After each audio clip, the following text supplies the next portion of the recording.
Welcome CSE 230 class to ex4-CSS, and this will be part 1. This might be in a couple parts, but what we're going to do with your ex4 exercise that you originally did that had your lists and links on it, it had ordered list, it had unordered list with bullets, and then there were links on here, and eventually we're going to put a picture here and different things, but we're going to start digging into CSS. We did a couple exercises with CSS to kind of practice in the W3 schools sandbox area, and now we're going to apply it to our page.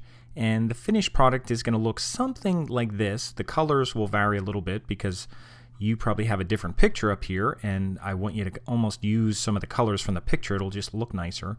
But what I did here, from just looking at it, it's a centered kind of layout. And you can see it has a specific size. It's as wide as the picture that we used, and it's centered, meaning there's even margin on either side until you get to a certain point. Until it gets smaller than the picture, then it gets kind of cut off, but it kind of floats in the middle. So if it's on a bigger screen, it kind of stays in the middle of your screen, which is sometimes a good thing. Also, some other things on here, you'll see there's a background color on the body section.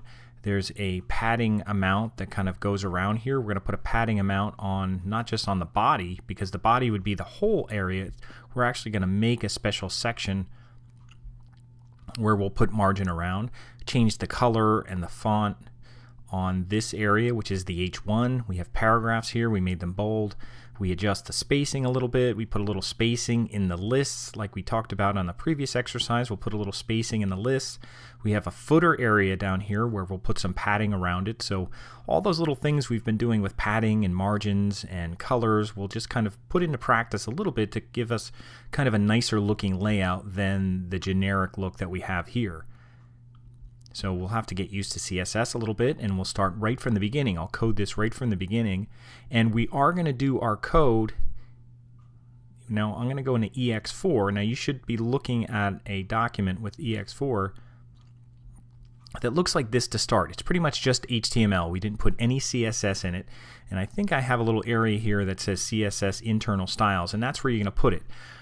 We're not going to link to an external CSS sheet right now. We're going to put it all in one document, just like we were doing when we were working in W3 schools. And remember, your style tags go inside the head element, so that's why this place is set up for you in here, hopefully. So we're going to start off by just putting style tags. And when you're working in brackets, you can kind of click on things and kind of they'll help you out a little bit. You could just put a less than sign and a slash, and it'll close the tag for you. So I'll just hit return, and what we're going to do in here is just put our styles in here. So we're going to start with our first style, and I'm going to target kind of bigger things first, and then we'll work our way down. So I'm going to start with body. I'm going to target the body tag to start. And again, I'll put a curly brace, and notice it puts 2 right away, and I'll hit return. And it even indents it for me so I can start my property here. And the first property that I'm going to do is I'm going to try and center it. Now you might think, well, how about just, text align? If you think of things that can center it, text align, and you could use center. Well, let's just see how that. Let's just see what happens. And I just obviously it's not going to work, but I want to show you why. And now when we're doing this in an HTML page, we have to keep saving. So I'm going to go back. I already have this open, so I'm going to go back here. And you can see it's actually started already without even refreshing. You can see the numbers are over here, and it's centered all my text. It actually centered the image, which is kind of what I want, except I don't want everything centered. So we're going to have to find a better way to do this. And the way we're going to do it by going back to brackets is not using text align center, but actually using something called margin. And again, margin usually just puts space on the outside, but if we do something called margin auto, it puts the auto amount. It doesn't really do much on the top and bottom, but it puts the auto amount on the right and left of your browser. Except if I did that right now and I take a look at it, it doesn't do anything. So there's one little caveat you have to remember when you do this, is that you have to put a width. And I'm going to put a width amount for this area, for this body area right now. And the width amount I'm going to put is going to be whatever my header pick is. So I can hover over my header pick, and it's 800 pixels. I think I asked you to make it something like that. So it's 800. So I'm going to make my width 800 pixels, and I'll put px. And remember, you got to keep the number right next to the px. I can just save what I have, and now that I save it and I go back and I don't have to refresh, luckily.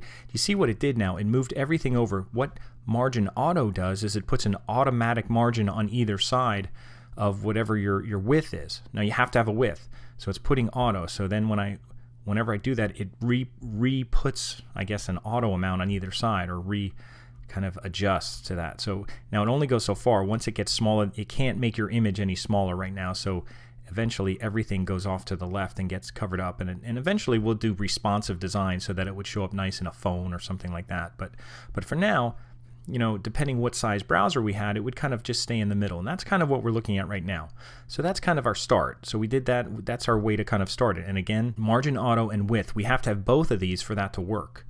And now we're also going to put a background color on our body. Now let's see how that works. We're going to put a background color, and I'm just going to look for something. I'm going to look at my picture again. So let me take a look at my page, and I just want kind of an off-white, a real light off-white, something that's like in the clouds here. Now we could open this image in Pixlr and use our eyedropper and all that, but I don't feel like doing that right now. We'll just try to get something that's close, and we could just start with something in brackets. It'll give us some start here. So I'm going to just put in background color. If you get a little code hint here, just choose it. And it's saying antique. Here's some colors here: beige, bisque. I'll just try antique white and see what it looks like. I'll just save it. And that doesn't look bad. Maybe a little warmer. Maybe pull out a little more of that orangey, warmer color than what I'm seeing right now. So I'm going to do that. So I'm just going to go back. Now to adjust it, you would control click or right click on here and do quick edit. And to get it warmer, just kind of move your slider into the warmer area, and you can see it changing right here. So I'm just going to move it into that area a little bit, and then you just hit the X when you're done, and it updates that code. And I'll do a Control S or Command S to save it, and I'll go back, and now it's a little warmer. Maybe, you know, it might be a little too dark, so maybe I could go a little lighter, but that's good to start. It's kind of pulling out that color from there. So we're going to try to pull out some colors from here. Now you can see another thing that it doesn't look very good. There's space. Kind of our text is running right to the edge there, so we're going to want to fix that. It's not running at the top, but on the edges we want some padding, so we're going to fix the padding aside of there. Now here's the one thing: if we put padding here, if we throw a padding amount, and let's say we just put it on all sides, let's say we just put 30 pixels and we put it on all sides, and I save that, you can see what it does. It puts it all around our body, and we don't necessarily want that right now. If you remember our sample, we didn't have that, so we're going to have to fix that. We can't put that all around, and what we're going to have to do, and this is some HTML we're going to do. We don't have to do a whole lot of HTML, but we're going to do a little bit. What we're going to do is create some sections. Now these things used to be called divs, but we're not really going to call them divs. We're just going to make some sections. So what we're going to do in our HTML for now, and I'm going to get rid of this. Well, I'll leave it here because we may want to copy and paste it somewhere else. But what I'm going to do in my body tag is where my body tag starts, there's an image here. Now my image I'm going to put in a header tag, so I'm just going to type header. That's a special HTML element that used to be used for divs, but now is used to kind of indicate a header section of a page. So I'm going to put a header there, and I'll put one after, and I'll put header here, and then I'll just indent that so that I know my image is kind of inside the header. Some of this stuff when we create these sections, so we almost create it like a section. So that's kind of, somebody asked in one of their discussion forums what a div is, and a div is just kind of section. We used to call these things like, they used to go like this. They used to be like div ID equals, you know, header. We used to call them header, and everybody would call them a header. And since everybody used the same kind of name, they finally just said, why don't we just make an element called header and then use that? And that's what HTML5 did. So there is a header element now that's meant to kind of divide up the page a little bit for certain elements. So that'll be our header. Now, nothing should really change by doing that, but we also have more CSS that can target the header.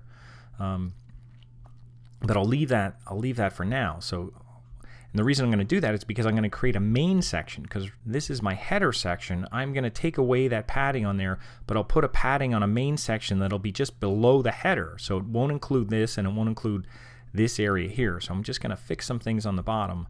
So I'll get rid of this for now. I'll take this out of body,